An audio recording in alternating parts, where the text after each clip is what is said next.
Recording. All right, welcome back to another motovlog. And I am not on my bike. This is my buddy Derek's bike. And this is just about as fresh of a bike that you can get. It's a DRZ400. And he just bought it brand new from a dealership in I think it was October or November or something last year. So he's been in the process of customizing this thing and making it its own. And I've been involved with it. I did the mandatory carburetor jetting for it. For his pipe he put on, it's got a few things. Wow, there's some manure on the concrete. And he's been making its own. He's got his hand guards and a little different mirror configuration and stuff. But what this video is about, and you might probably saw it in the description, was that we did a Race Tech rear spring replacement on it. Some of the suspension snobs might say, oh, you didn't do valving or you didn't do this. Hey, listen, this is for the street. So I also did some of the mandatory mods that I do for turning some clickers on the front, because this thing obviously is usually, from factory settings and neutral settings. Ooh.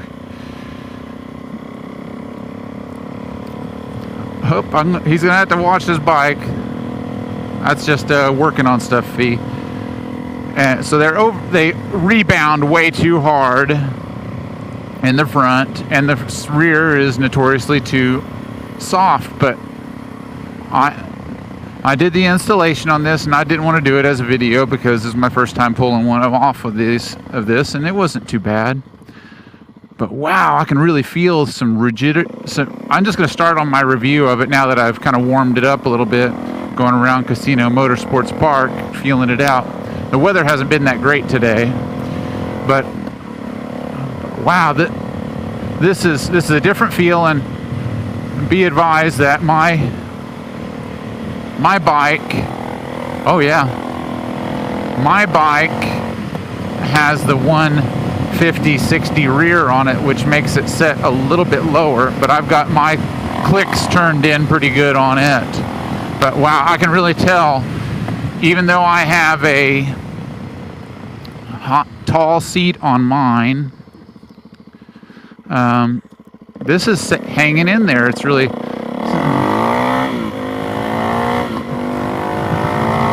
it feels really stable. It doesn't want to dive. I already can tell I might need to turn a click or two to slow the rebound in the rear. But again, this is a first ride reaction right now, so I think I'm going to give him some dampening on the rebound. But for what I'm feeling now,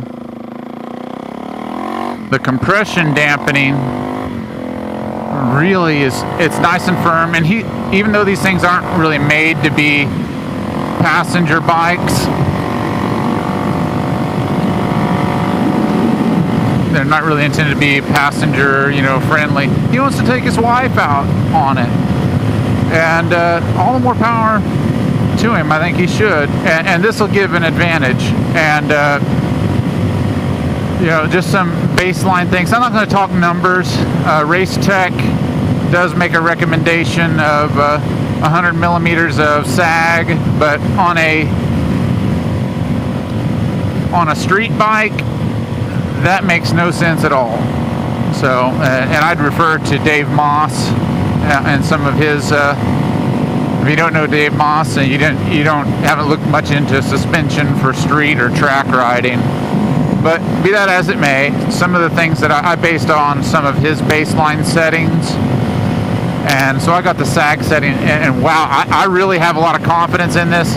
I noticed right away that going over even these, you might not even be able to see them, these little seal strips that are going across the highway. I'm not getting a rebound or any sort of feedback off of it. It's feeling, I feel really confident in it. And, know that I've done my baseline things on this. I've checked the tire pressure, front and rear, and we're setting that factory spec. This is a 140/70 rear and a factory 120/70 17s, and this is the SM model, of course. I was really hoping I could make this video because the weather's just been crap all day yesterday and today, and this thing's been all the way done. I also did an oil change for him, but wow, this is feeling really stable, and something that I'm gonna just look myself. Yeah, the chain, it's not getting a lot of feedback from just the little things of the road, and this is, again, this is set for road riding. We're not setting it up for track or anything. He wants to go and do a little bit of dirt road stuff, and it's not going to be undersprung like these things are. And he's a little lighter than me, but I used my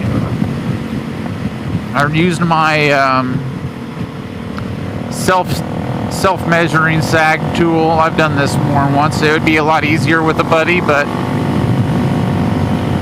it's fine. And this jetting on this is real good. I know the guy did it, like I said earlier, but it has noticeably less power. I mean, every time I ride a stockish engine or a stock engine on one of these things, I'm like, man, this affirms why doing what I did was a good idea. But I'm not knocking on this bike. It's a freshie, and it's got pretty good pickup. He's just got a simple, I'm going to call it a generic, but it's a slip-on, a stock header on it, and there's nothing wrong with that. And, oh yeah, going over this bridge here, yeah, I'm feeling, where some of these unions are, and this is a concrete bridge, and just this feeling of this riser here. Oh yeah, it doesn't fall and then rebound wacky on me like I remember a stock one. There's a lot of confidence in this rear end, and it's firm. I am feeling the difference. I'm feeling this stock seat. I'm feeling that right now, and I'm missing that tall seat and the squish of having that tall seat concept seat and the power, but that's not the comparison in which I'm making here. I'm making the comparison of this rear, and even by giving a substantial amount of preload to my stock spring, I can really feel the confidence. I think that when he gives his wife a ride on this, it's probably not going to be perfect, but it's going to be so much of an improvement that they're both going to be happy, and she's, just like most wives, fairly petite, and this bike does have a weight limit on it, and I'd defer to the manual for that. I really wanted to rip this corner, but I don't know if it shows up on video, but this is substantially, there's moisture on the road, so I'm getting off of that. This got pretty good power delivery for it. Let's see, that was in third. Oh, that's not bad. It's not bad. But it doesn't just rip the front wheel up like mine. Like if I was to get on I got a little baby hop by getting pretty aggressive and yanking on it a little bit, but that would have probably flipped my bike over. And that was all the throttle on first.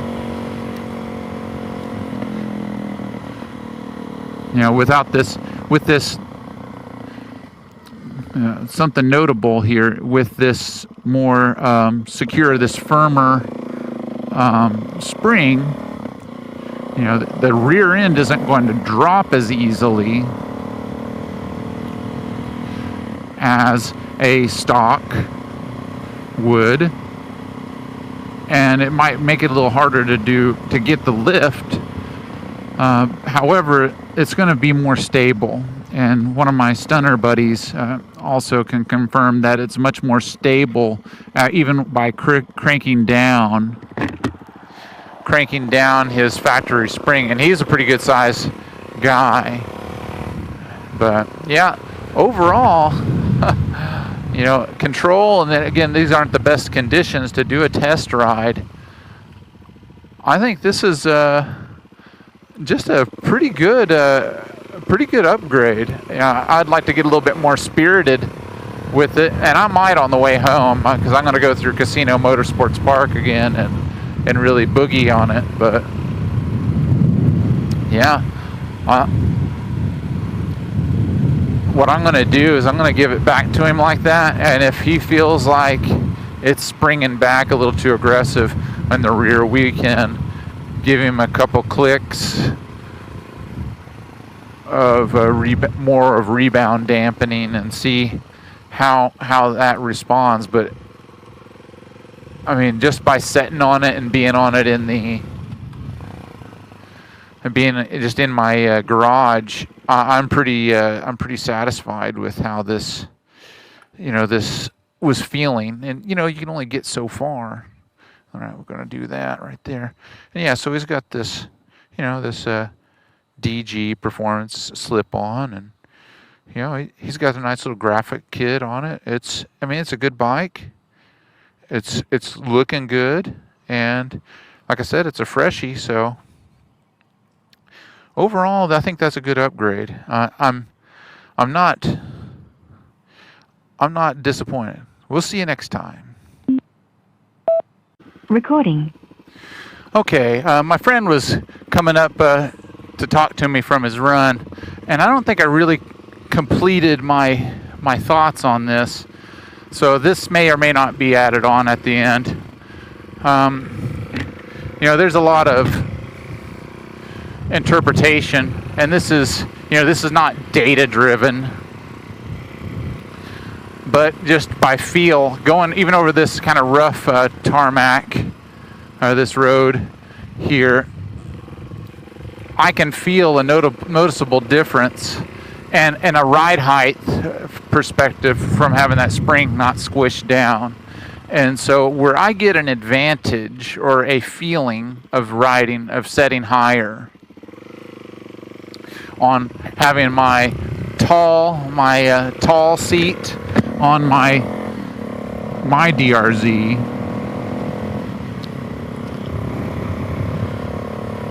I kind of have that height on this bike, and I like that stance. It's not aggressive, but it's just, you have more control. You have more front tire weight.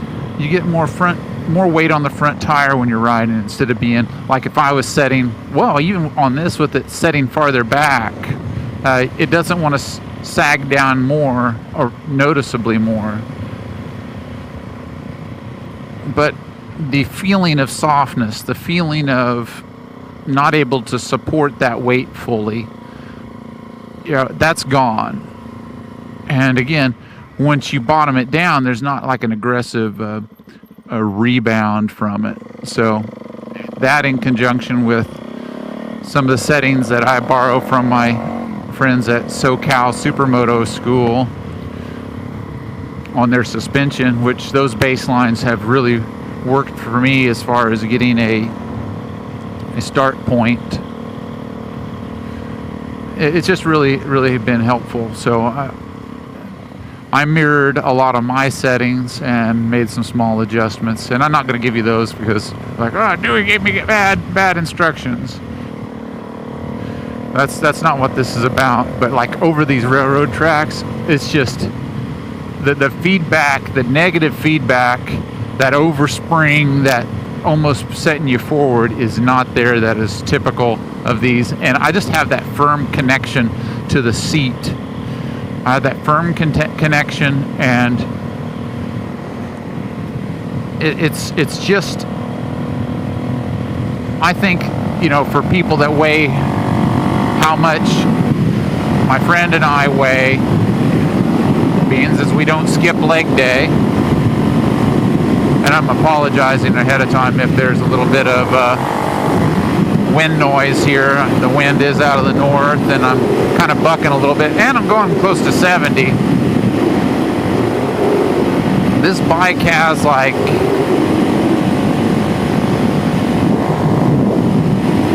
I don't think it has 1,500 miles, about 1,500 miles on it. But it's great. But, you know, obviously I ribbed on this bike quite a bit because of the lack of power, but that's not, I mean, it's better than stock because you don't have that restriction. You're not starved by fuel. Oh, I'm getting a little mist. A little mist from the clouds. So he gets to clean it off a little bit. And I'm not going to clean it off of the camera for this, for the sake of this video. It's just not necessary. But I just wanted to get those things out in the open. I want you to stay with me until I go through the casino, unless it gets too wet through there, because I do want to get a little bit more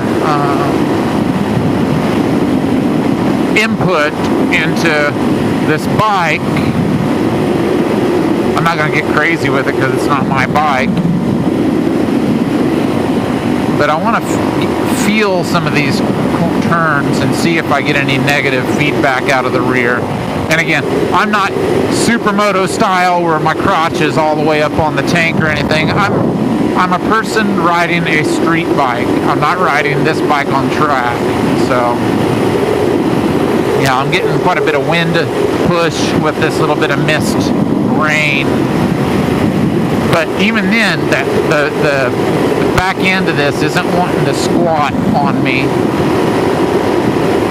Another negative thing, I say a negative thing, it's just not for me, is the feel of these spiky, these foot pegs are spiky. And instead of the stock supermoto foot pegs having the rubber, that adds a comfort factor that I really look for. I really miss. And you know, yes, keeping the feet planted on the bike is important, but I just these are pretty aggressive, so you know, not necessarily for me and my riding style on the street.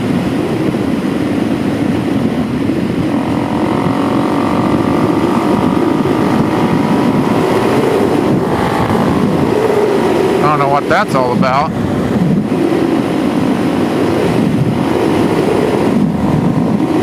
They were going like 40, 45 miles an hour.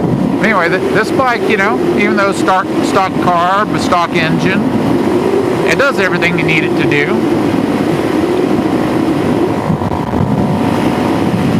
But I think that if he's used to doing power wheelies with this, he might need to seat bounce a little bit, or just give it a little bit more clutch, as long as he's keeping his foot over the brake and feeling that brake and training and drilling the feel of that brake, so he's ready to make that application of brake. That way he can save himself if he dumps the clutch a little too hard with too much throttle.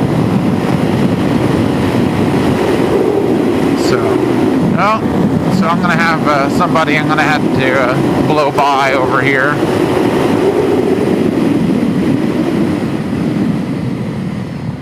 Notice not that much of a decel lean pop.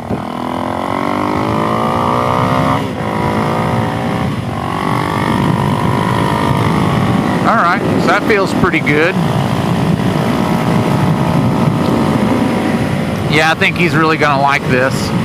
The feedback off this concrete. Wow, yeah. Yeah, that's the way that bike's supposed to feel.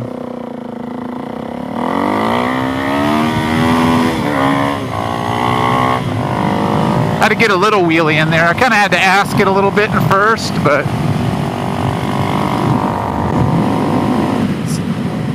sorry about hitting your limiter, Derek. It's broke in, buddy.